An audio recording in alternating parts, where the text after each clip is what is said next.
All right, here we go. Salute to Knicks Nation.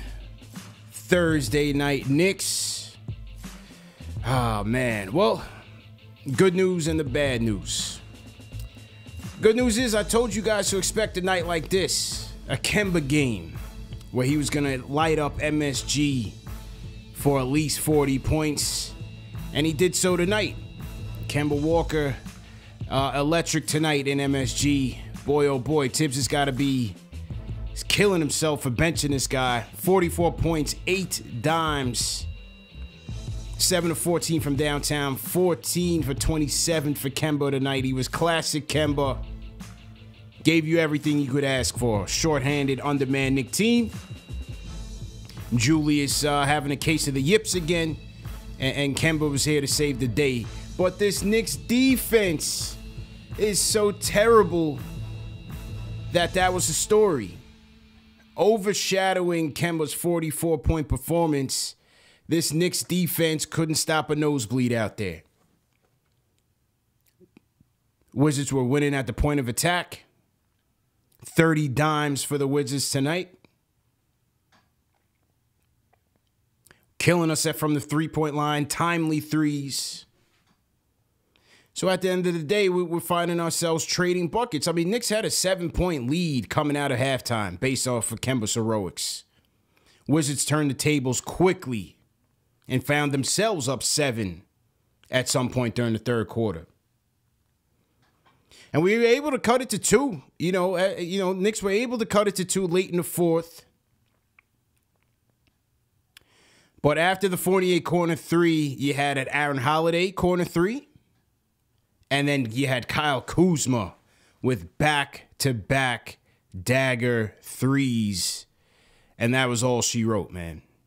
That was all she wrote. Knicks lose 124 to 117. Knicks postgame live presented by Prize Picks. Monster night by Kemba. But this Knicks defense just could not, and I mean could not, stop anything out there. Anything. Wizards were just having their way in the paint from the three-point line. And again, once things break down on the perimeter, your whole team defense is stressed. It is taxed. My guy Mitch was running around trying to plug every single mistake. He was playing whack-a-mole out there. Everything he could to try to stop these guys. Because Fournier was getting blown by, even Kemba was getting blown by, Julius was getting blown by. I mean, the story of the game, other than Kemba's performance, Kemba continuing to maybe bury the play the kids hashtag, is the defense. Mm-hmm. You know, what's do you know that this is the Wizards in terms of regulation points? This is their season high, 124. Yeah. They average 105. They almost had that at the end of the third. Previously, they had 122 in Game 5 of the season against the Hawks, and that's because Beal had 27 points in that game. Mm-hmm. And tonight, they scored 124. They were 28th in the league in three-point percentage at 32%. Mm-hmm. And what do they do tonight? They shoot 43%. They were 28th in the league in three-point attempts at 32. What do they do tonight? 37 threes. Corey Kispert, I guess you can add him as one of the many that we make famous. Yeah. First career start. Has been struggling shooting in the 20s of percentage in threes, and tonight he goes off. I don't understand this lineup of Taj and Randall at the 3. Yeah, I think that what's lineup, going on there, man? It. 3 straight games we got Taj and Randall at the 3, bro. I don't understand how your player Randall, who's already struggling as it is with all these combinations, you're gonna shrink the floor more. And a guy that doesn't make good decisions, you're going to give him less spacing. It doesn't make sense. And on the defense, how many times did we get beat on cuts with that line? Yeah. It did not make sense. Tibbs is living in the late 90s, early 2000s, bro. Like, what are we doing with this, Tibbs?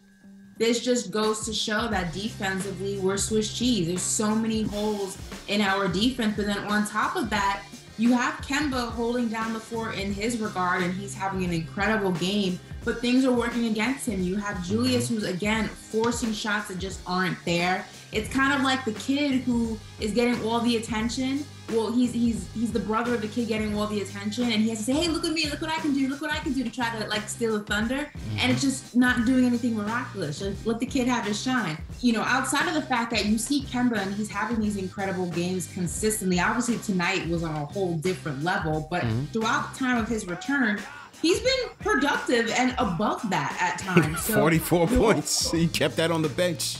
Right. So you're also questioning Tibbs' judgment because he kept that on the bench. That's 44 points of offense. Yeah. The other night, it was 20-something points of offense. In Boston, it was 29 points of offense. Again, Kemba's defense is not great. We know that. That's not a surprise. It's really never been his strong suit.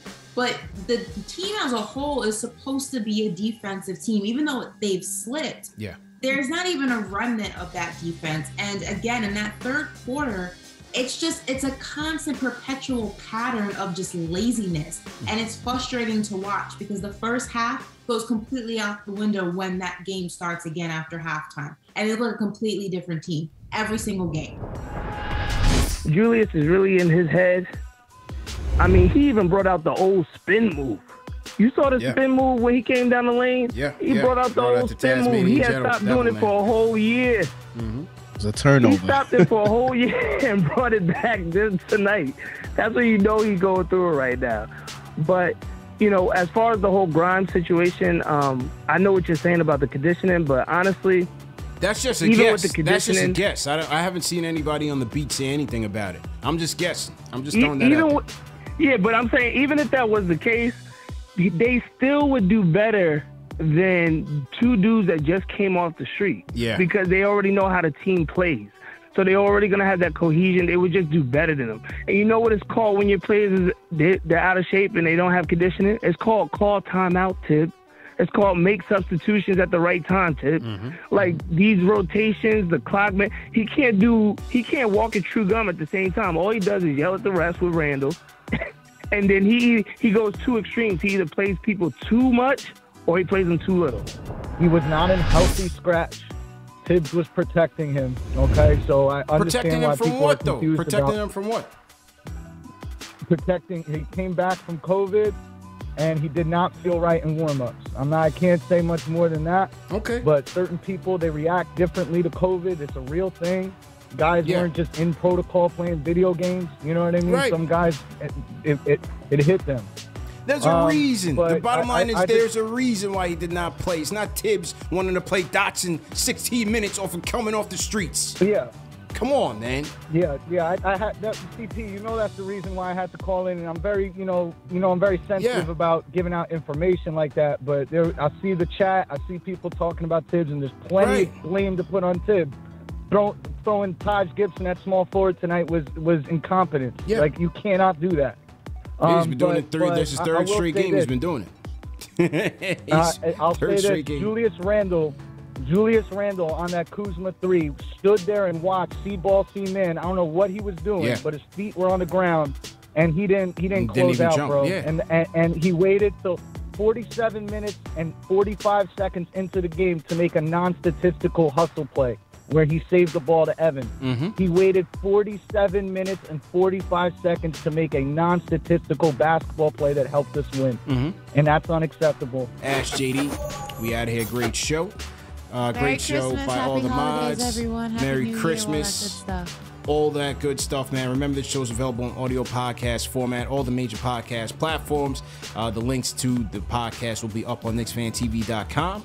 And once again, go to PrizePicks.com, enter promo code KFTV for a 100% match on your deposit of up to $100. Me and JD just won tonight. More Christmas presents for the fam. We out of here. Peace.